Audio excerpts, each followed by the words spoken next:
all across America and around the world. This is Veterans Radio. This is Veterans Radio. Welcome to Veterans Radio. I am Jim Fossone. I'm the officer of the deck today. We've got some great programs for you. I think you'll find very interesting.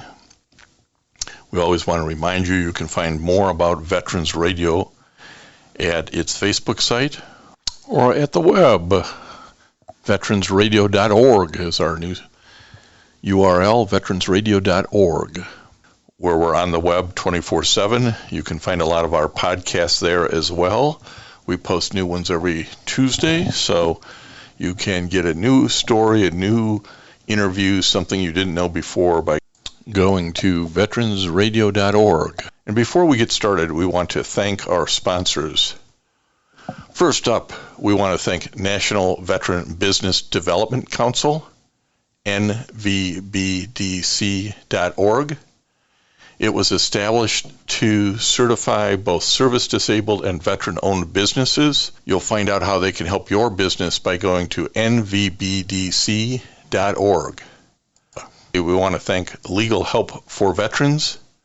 Legal Help for Veterans fights for veterans' disability rights all across the nation.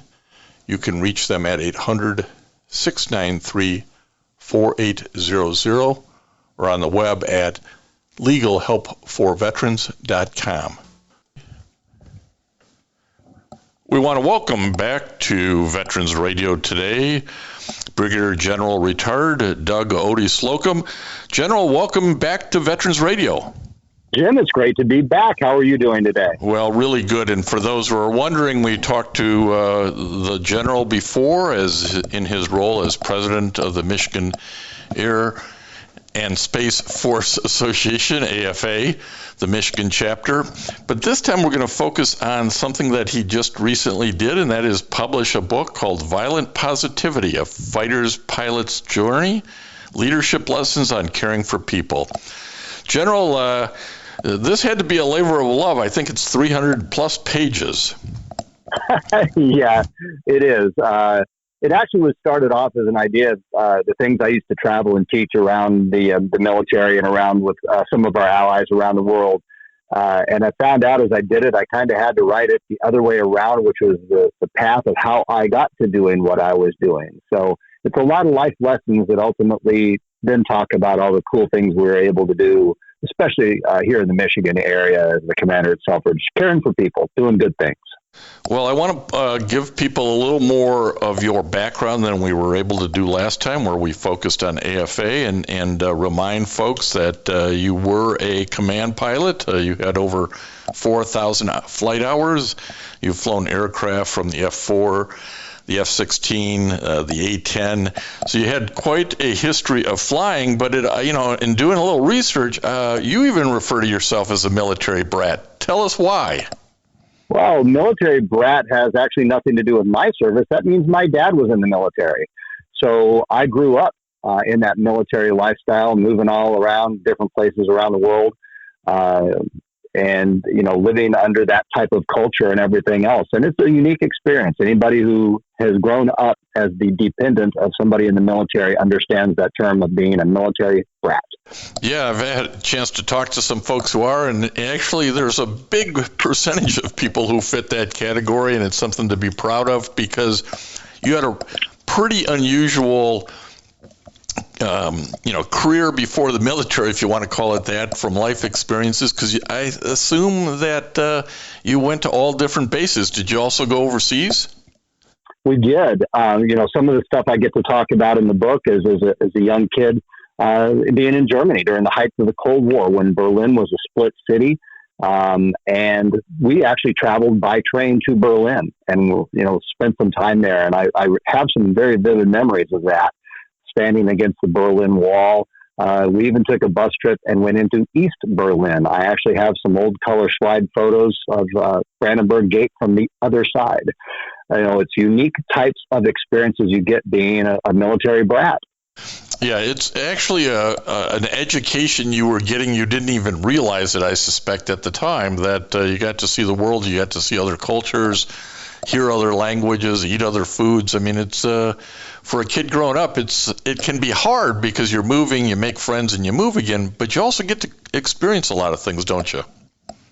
You're exactly right. When we came back to the States later on, we were at Travis Air Force Base, and I can remember my dad dragging me out to the flight line one day, and I didn't want to go. I'm a young kid. But we were waiting for a plane to land. There were cameras around. I witnessed, finally this transport plane taxis in, and it takes a little while, and people start getting off, and there's families around, and they're running up and hugging them. At the time, I really didn't want to be there, but what my dad took me to witness was the first stage of Operation Homecoming after the Vietnam War, when our POWs were returning to the continental United States. And man, what just a little imprint on a young kid, and what an impression that can make. And really, for our younger listening audience, the Operation Homecoming was just that. It was a massive effort to return prisoners of war from Vietnam. And so I'm sure that left a sort of a deep impression on you about not leaving men behind, even if they had spent years in POW concentration camps all over the world, but here in particular in Vietnam. So that had to be pretty impactful. Well, it was. And it's part of why I tell that I ended up joining the military, because a lot of these experiences, whether it was Berlin, Travis, just the two examples that I used there, that told me that there was good and bad. There was right and wrong. And it was very clear in my brain that I was going to choose to be in the military to uphold the good things. One of the ways you get there, and I want to talk a little bit about this because I think it's been somewhat lost in today's generation, who think, man, there's no way I can go to college. You graduated from East Carolina University, but importantly, you went through the ROTC program, the Reserve Officer Training Corps, where you graduated in 1984. But tell us a little bit about the values that you got out of ROTC that stuck with you for your entire career. Well, there's a lot of lessons on many sides. Obviously, just from a curriculum standpoint, being able to learn about the Air Force. Between your sophomore and junior year, you go to a summer camp, which is very impactful, kind of like a basic training, if you will, for officer candidates. One of the most meaningful things I ever remember was my very first semester in ROTC, a young captain on active duty in the Air Force who told me that non-technical degree candidates will not get pilot scholarships. Basically said, you can't do it. One of the things I wrote in the very first chapter of my book starts off with the phrase, you can't do that. And I said, that phrase has been motivated me to do more in my life than anything else. Well, I ended up with a 3.5-year non-technical degree pilot scholarship. I think it was one of just a handful in the country. But one of my lessons is to never take no for an answer if you know better than that, and to be motivated to go around people that don't add value in life. So, yeah, ROTC had some good lessons, but it also gave me some lessons on people and leadership. Well, a lot of dads out there would be saying, hey, don't get your degree in political science. What are you going to use that for? And it was that degree that you got through ROTC at East Carolina University and then went off to pilot training where I think you've previously discussed the F4 as, the love of your life in terms of, exactly. in terms of flying. And you were able to go to F4 basic training at Homestead Air Force Base. You spent 8 years on active duty. You've been at a lot of bases in a lot of states, in Georgia, for example. Tell us about your early career. Oh, there's so many things about the early career. I spent about 7.5 years on active duty. But I'm going to go back to what you were talking about at Homestead. The unique experiences. It's actually how I start off the whole book, is explaining about my first solo in the F4 Phantom. And we took off and had a handful of sorties, missions, if you will, in the plane, very inexperienced, but they want you to build confidence. They want you to go by yourself. And it was me and another young lieutenant in the back seat. And right on takeoff, we end up losing an engine. It's one of those eventualities that you prepare for your whole career and might not ever see. Well, by golly, we got to see it on our first solo. Lucky you. Yeah, it's a good thing we practiced them because now we got to do them. No, I had to do it. But it was just one of those many tales. And I said, my experience wasn't necessarily unique. And there were a lot of people in my generation that went through those similar experiences, were trained the same way. It was a wonderful opportunity in my case, which led to 35 years serving in uniform. Well, you did that in the National Guard. You were part of the Arizona Air National Guard, and ultimately found yourself as the commander of the Selfridge Air National Guard base in Macomb County, Michigan. Tell us a little bit about that as the, if you will, final assignment. Oh, you couldn't ask for a greater opportunity to end a career. My almost 5 years that I got to spend at Selfridge and the wonderful men and women of Michigan's hometown air base. There were so many cool things that happened. And a lot of that I write about, especially at the end of the book, with what we were able to do with the initial F-35 effort, the 100th anniversary. But really, when I showed up, Selfridge was pretty stressed. There was a lot of news about Selfridge shutting down. And I was brought in to help kind of change the culture, change that engagement. And I had already branded my leadership style by then as what I'd like to call it, the title of the book, Violent Positivity. So within 2 years, we were able to turn things around by employing some of these things I talked about. And next thing you know, this is the award-winning best wing in the Air National Guard, all sorts of acclamations for the people working there. It was absolutely phenomenal. And then we were able to engage with the community, and just some great things ended up happening as a result. Well, I think it's one of those experiences, and I think younger people maybe don't appreciate this. Life's not always a straight line. You get assignments, you get duties, you get jobs, you get bosses. Maybe you like them, maybe you don't, but over the course of 3 decades plus, you get to see it all, and you do develop your own style, which is what you're talking about in your book, Violent Positivity. Now, I often say, now you're not a Marine, so I would often say to a Marine officer, what the hell gave you the thought that you could write a book? But you actually had spent a lot of time in service writing training manuals and safety academic lessons and textbooks. So you had a little more, maybe a little more readiness to go ahead and write about your leadership style because of those experiences. And we're back to maybe that political science degree really worked out pretty well because you wrote a lot more than you would have in a technical field. Did you feel prepared to summarize your life leadership styles because of those experiences? Well, I felt the need that I wanted to. I felt there's really cool stories that we needed to talk about and need to be told. So as part of all that, I struggled with writing it for a while until I took a little bit of a sabbatical, was able to sit down with just me and a laptop and some time alone to get it started. And it got me down the path of what ended up being a lot more of an autobiography type of a story of how I got there than I ever intended it to be from the beginning. But we've been able to document some great things, and it's been a fantastic career. Well, one of those things that you do as you increase in leadership, and you talk about in the book, is the thousands and thousands of airmen and personnel really from all branches of the military and Homeland Security and our partners overseas. I know you worked with a number of countries that sent airmen, pilots over. So it's those experiences that really let you build your leadership style. Talk to us about that a bit and what folks can find in Violent Positivity, which is now out and available for purchase from, among other places, Amazon. But walk us through a few of your ideas. Well, easily. That's great. In all those experiences, one of the things I got really astute at doing is basically observing.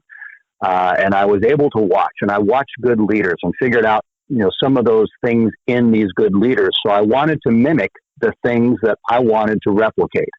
So I would seek out that.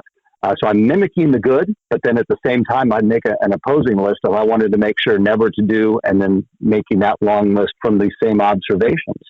So my leadership style is certainly adapted over the years, but it's been influenced by some amazing leaders, by some incredible experiences. And, you talked about traveling abroad is a perfect example, working with our allied air forces around the world. have been a lot of those experiences, and some of them weren't in uniform either. Whether it was participating in a band for a long time in Arizona, or a church that I was actually involved with, where I ended up going on a mission trip to Moscow a number of years after the wall had fallen and everything there. So it all adds up over time to hone and shape everybody's individual approach. And this ended up with my leadership style of violent positivity. Give us some maybe examples of that, General. I think people hear the word leadership and they go, I'm not a leader. I don't have 4,500 men in my wing. But I think you're trying to pass along lessons that have a much broader impact, aren't you? Oh, absolutely. I think some of the most effective leaders I've ever met are people who don't have titles of leadership within an organization. As I say, a leader is anybody at any given time who, given the opportunity, is able and available to lead. And you never know when that opportunity is going to present itself. But once again, from the middle of an organization, anybody can have influence. It takes one person with this approach to positivity, and you can be that agent of change within an organization, impacting the culture. Just like if you hang around people who talk bad, you'd have a tendency to talk negative and all also. Well, the opposite's true. People love positivity. They're attracted to people who have that positive outlook, and it is contagious. We can have a pandemic of positivity. You describe your approach as people-centric. Can you tell us what that means? Well, sure. A number of the projects I got to be involved with in safety was a large part of it, was ensuring that every single person gets home safely every night, whether that was through the Air Force's designated programs or the fact that I had some very cool bosses that let me figure out what those goalposts were. I developed a program for aircraft maintenance that the Air National Guard ended up adopting, and then the whole Air Force and a number of Air Forces around the world that talks about the principles of how people plan and prepare, how we communicate, the concept of teamwork, how to make good decisions, and these types of things. And man, we were able to move the needle on making the organization safer and more efficient. And that's just one example. Another one of my favorite ones I got involved with, and I talk about this, and it's painful to talk about a little bit, are the people that I've known through my life that have committed suicide. And I had the wonderful opportunity to inherit a project and run with it called the Wingman Project, a national level suicide prevention program. And you want to talk about a program of passion, because I think, there's no higher calling than making sure that people get home safely every night.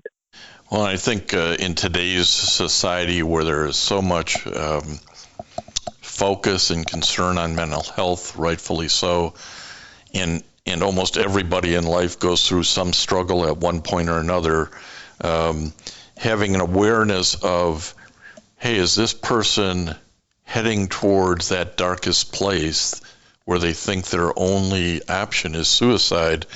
It's kind of all of our jobs, isn't it, to prevent suicide? Yeah, well, definitely. And the idea is to teach people to understand so they can see the warning signs if they exist. In a lot of cases, they don't. But if we're able to see them, perceive them, then give that real simple, what we call, in this case, the ACE, the Ask, Care, Escort model of what to do once you recognize any of these signs. I even was talking to the younger folks across the Air National Guard, and they gave me some great ideas. We were able to build an app that gave resources, gave information, but my favorite feature of all was one step and one tap to be able to get to the nearest mental health provider. Part of that escort, Ask, Care, Escort, get somebody to professional help. Bam, we could do it on an app with just hit this here. They asked for it.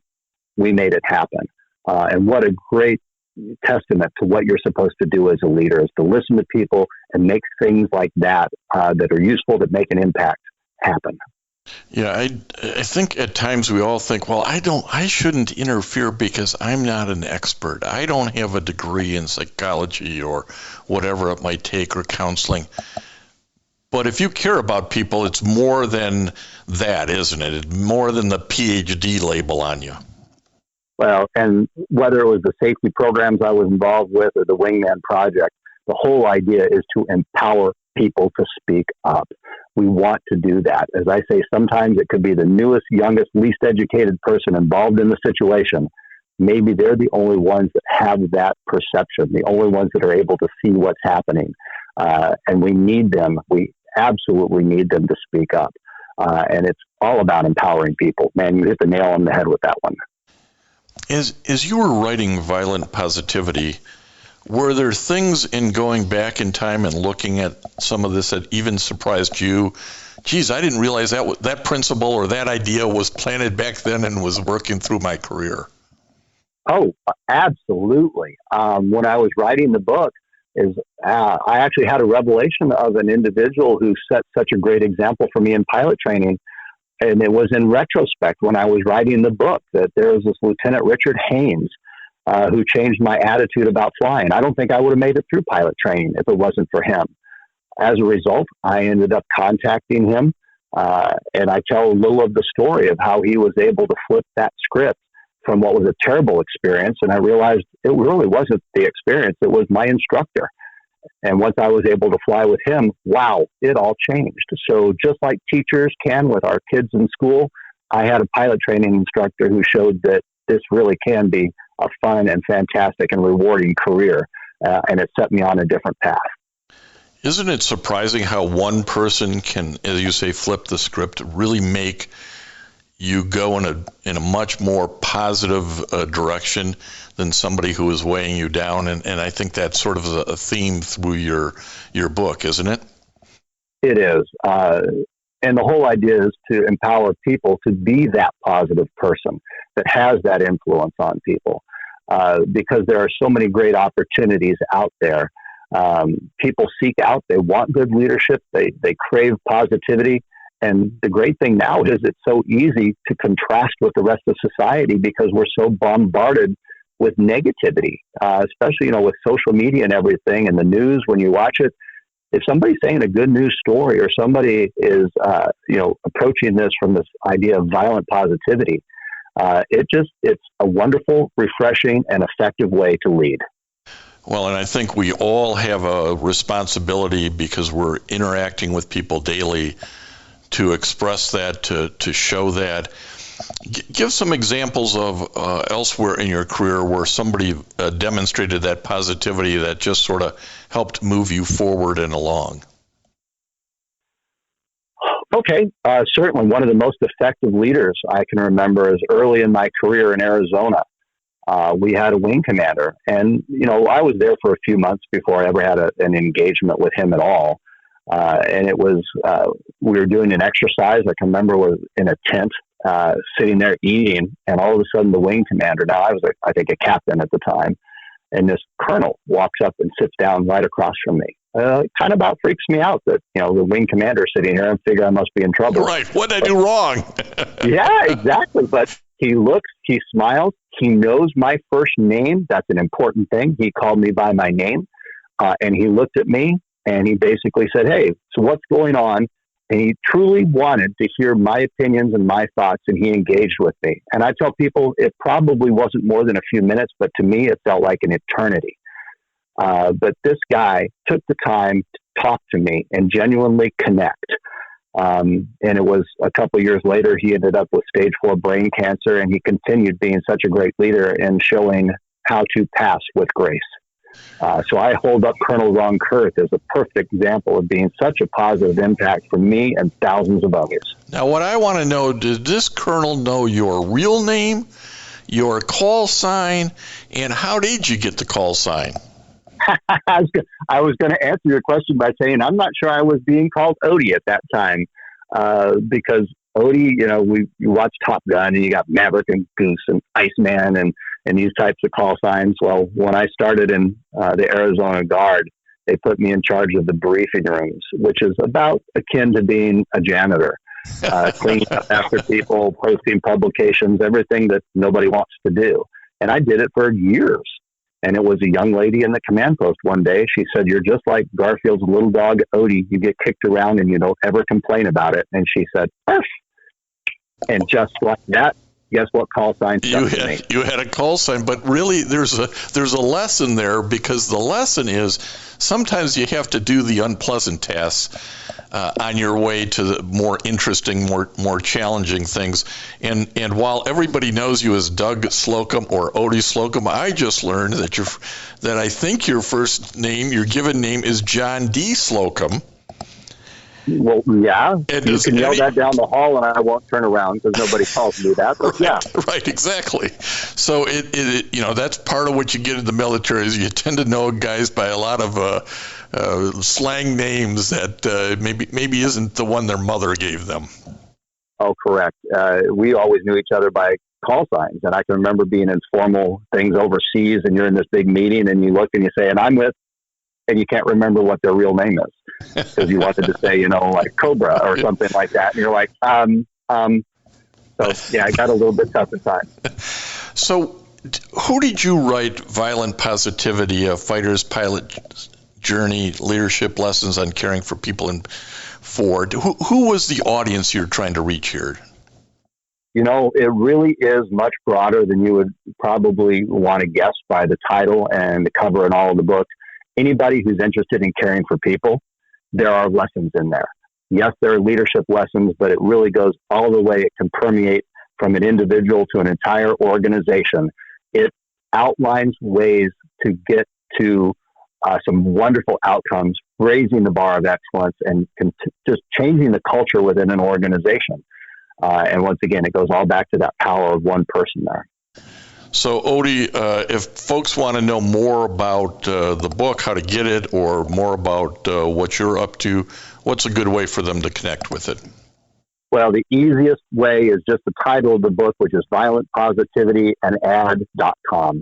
We have a website up there that has more information. There's you can click to order the book. Whenever we have book signings, events, I've made a whole short series of video stories from the book. All those are going to be available on violentpositivity.com.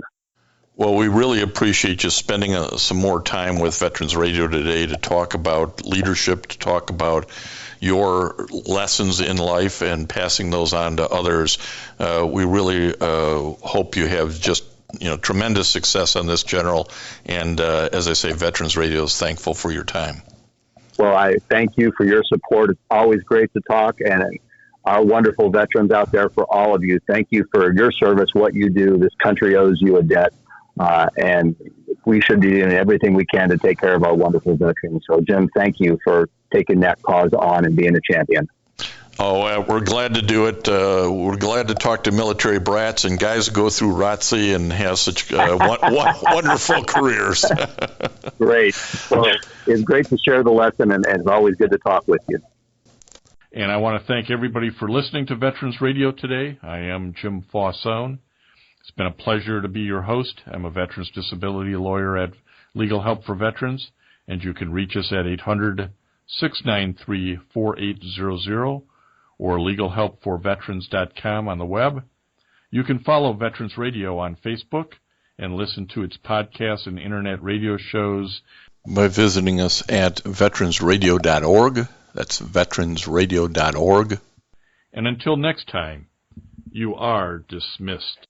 If you have a VA claim denied by the Board of Veterans' Appeals, contact Legal Help for Veterans at 1-800-693-4800. They're experts in handling cases before the U.S. Court of Appeals for Veterans Claims. Their number again, 1-800-693-4800. We again want to thank our national sponsors, the National Veterans Business Development Council, NVBDC.org, VA Ann Arbor Health Care System, the Vietnam Veterans of America Charles S. Kettles Chapter, Ann Arbor, Michigan, VFW Graf O'Hara Post 423 in Ann Arbor, and the American Legion Press Corn Post 46, also in Ann Arbor. We appreciate all your support. You can go to veteransradio.net, click on the sponsor level, and continue to support keeping Veterans Radio on the air. And until next time, you are dismissed.